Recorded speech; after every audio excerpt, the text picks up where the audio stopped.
Hello and welcome to this tutorial on PhotoStatistica. This session is focused on charts. Check out our other tutorials that will cover importing data and filters in more detail to help you get the most out of PhotoStatistica. Today we're going to look at adding and deleting charts, pie and bar graphs, the range of EXIF fields available for charting, pivot tables and charts, and the drill down tool. So what I've done for this tutorial is I've already imported 40,000 images, and I've got a global filter on as well, which is taking only the images where the ISO was recorded. Look at our other tutorials on importing data and filters to understand how that was done.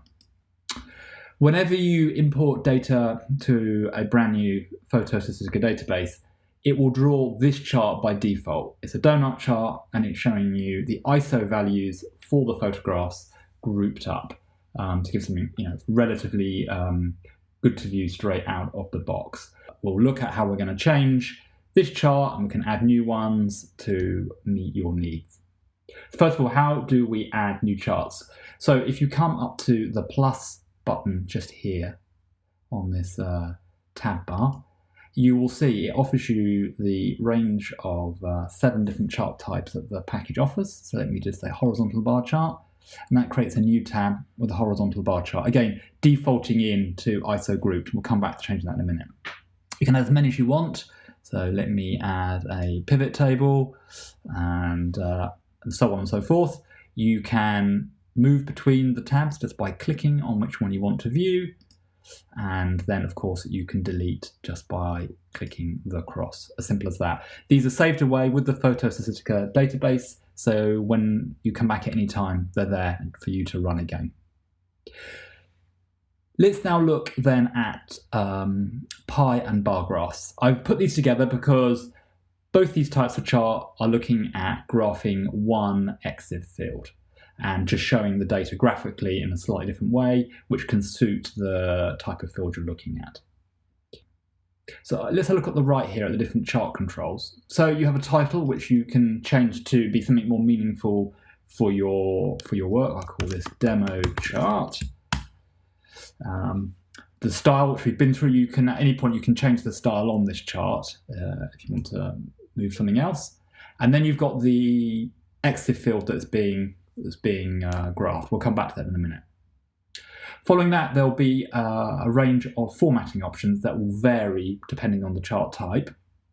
For the donut and pie charts, you can show the values as counts, as you see here. We're seeing about just over 21,000 records in the 100 to 200 ISO, but you can have that as a percentage if you prefer. You've got colors. You can go for a mono color, but I think on pie charts, I think multicolor works well. And when you've got multicolor selected, you get the option of either displaying a legend or you can choose labels.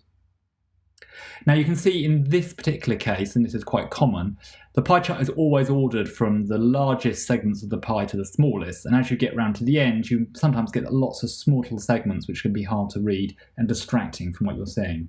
So you can use a threshold to group these all up into one segment, and it will tell you how many values are in there, in this case 4. You just drag that to the value that works for you on the data you're showing. On the pie chart itself, let me just bring back the legend. Remember, you can drill into the data and look at the photographs underneath, either by clicking on the number itself or by clicking on the legend label here, and that will take you to the data underneath and drill down into that. Okay.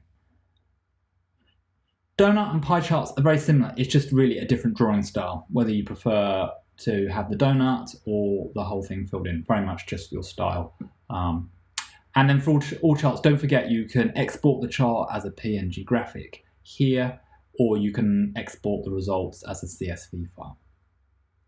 Now, let's look at the bar chart, which is showing very much the same data. You can either have horizontal or a vertical. Let's go for a vertical style here. And you get a few more options here on how your bars are shown. So we've got gradient ones here, but you can have solid washed or just solid. and you can decide whether you have those grid lines switched on or off, again very much according to your tastes and your needs, and that threshold control works exactly the same way. Let me just take that down here. It can work on this. You might not need it because you can actually see all the values that are laid out here. Again, clicking on the bars would drill you into that data in the same way. So let's look at the different fields that you have available for charting. So I'm going to bring it up. Let me just walk you through the categories first. So first of all, we have the classic parameters that the camera will record while taking a photograph. Then the different modes the camera might be in, followed by the focal length. You get a number of options here. You get the actual focal length, and you get the 35mm equivalent, and you get a couple of these grouped up as well. The orientation, there's 3 options here, which sounds overkill. The orientation here is the horizontal or landscape portrait mode. The next one down is actually a more detailed one that sometimes cameras capture, depending on which way the camera is rotated. Was the camera fully upside down while it did the landscape? Some people want to see that. And the final one is from the actual dimensions of the photograph, and this will also show you square as well. So some people might have taken their images into an application and done some work on them and cropped them. This will take that into account. You can plot the pixel heights and widths, and they're grouped as well. Then we get into some more of the IPTC data, keywords, rating, artist, and so on and so forth. That will have required you to enter those either via the camera settings or in a digital asset management tool. We can break down the date into hours, days, weeks, month, years, year and month, year and week. We'll come back to look at those later on.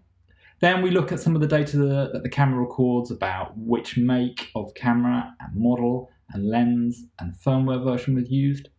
And finally, we have 3 which come from PhotoStatistica itself, which photo source, the file type, and the file location. So there's a lot there to play around with. Let's just look, I want to just look at 2 more things in detail. So one is this grouped option that you see on a number of the values. So this is, a classic one here is with the ISO. You can see I've got these group values between 1 and 200. If I just go to the pure ISO value, then you can see here it's got all the different individual ones, which in this case there can be quite a lot of them. And of course you have got that threshold tool to bring those smaller values up, but you have this option of the ISO grouped, which can be a little bit clearer sometimes, just to pull out the wood from the trees and what the data is telling you. We've put some default settings in for the groups. Let me just show them here. You can edit them by clicking the Edit Groups button, and we've done it for ISO, aperture, exposure time, focal length, and pixel dimensions that you've seen before. You can get to edit these. You can add in new boundaries, and you can change the boundaries to be things that suit you. If you want to go back to those defaults at any point, just reset to defaults, then it will take it back. Let me just cancel that for the time being. The final one I just want to point out is on camera make. See, camera make and camera make cleaned. Let's do camera make for the time being. Let's just show you. And I'm going to make this horizontal, a little bit easier to read the name. So you can see that sometimes you get camera manufacturers that will have different ways of representing their name. Like we've got Leica camera AG in the sentence case, in here an uppercase. And you can see that in lots of different manufacturers. What camera make cleaned does is it tries to clean that up. And it will just take the first name that it comes to in the camera make field, use that and uppercase it, so it can combine those all together. That can be very useful. Okay, with that, let's go and look at pivot tables and pivot charts. Now, these are, for those of you not familiar with pivot tables, I'm going to go over here because we did have a pivot table put together there. This is when you are going to plot 2 values against one another. And by default, it will show you the ISO grouped versus the aperture grouped, just the default. You'll want to change that. And for those of you not familiar, let me just say that the way you read these is it lists all the values across the top and down the side. And when you view, say, this cell here, it's 16. This shows there were 16 photographs with an ISO less than 25 and aperture between f2 and f4. You can change the order on both dimensions. We're going by label at the moment, but we might say let's do count descending. count descending, so we get most of our values in the top right-hand corner. And you can show the values as a count, or you can show them as a percentage of all the photographs, or percentage of the row or column. Finally, the colors. Multicolor here can look nice, but actually the monocolors work very well as well, because it will automatically shade the largest cell for you. So I just do percentage of if I do percentage of total, it's showing you automatically. You can immediately see this is the largest value you have. Now we've got a lot of photographs where the aperture was not recorded. Let me exclude those. I'm going to add a filter here when I say aperture must have been recorded. Now, okay, so now it shows a little bit more clearly that the shading, the darker colors represent where there's more values. It draws your eye to the more prevalent cells in the chart. You might want to see this information graphically sometimes. So if you go to pivot chart, it's going to take exactly the same information but show it graphically. So you can see we've got the aperture bandings across the bottom. The legend is the ISO values grouped, and here you get a much more graphical view of what's going on. You can see the values as a count, but actually what can be very interesting is the percentage of the column. So it shows relatively, as you go through the aperture range here, for an example, you can see what's going on with the ISO values. Now let's have a little play and show you some other stuff that you might want to do here, show you how this can be quite interesting.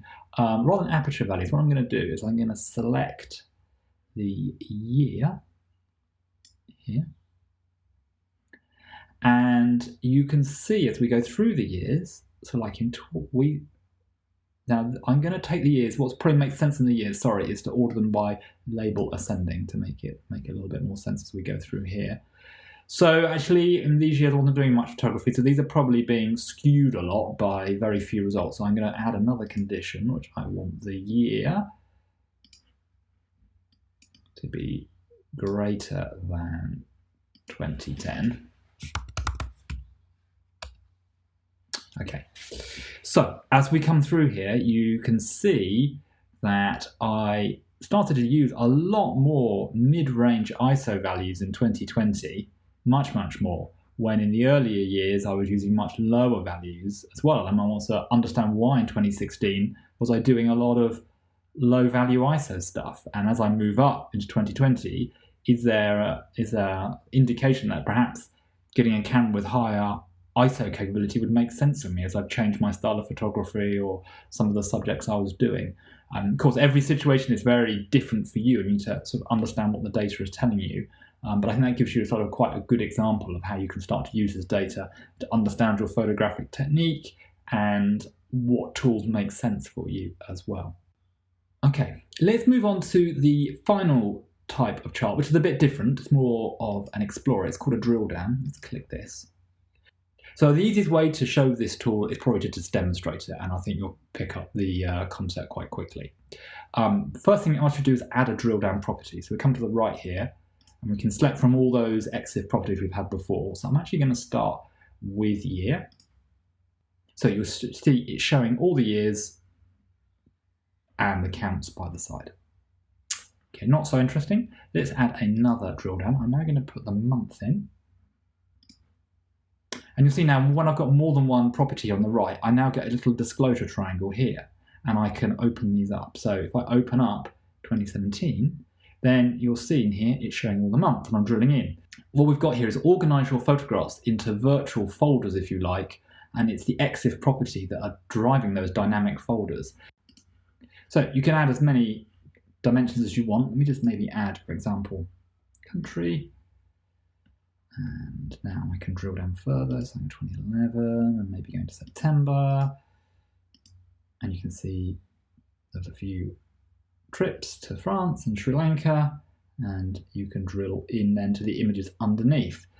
I think this is probably the most useful tool, which allows you, for example, to just have all your images scattered across different drives and directories and archives, and to bring those all into PhotoStatistica, and then to be able to organize by year and month and navigate that way. And if you've been labeling up maybe the location. It's a different way of navigating your photographs without you having to do much organization. So quite a different way, more of a sort of a photo organization tool, I would say, than an analysis tool, but one that I think can be useful as well.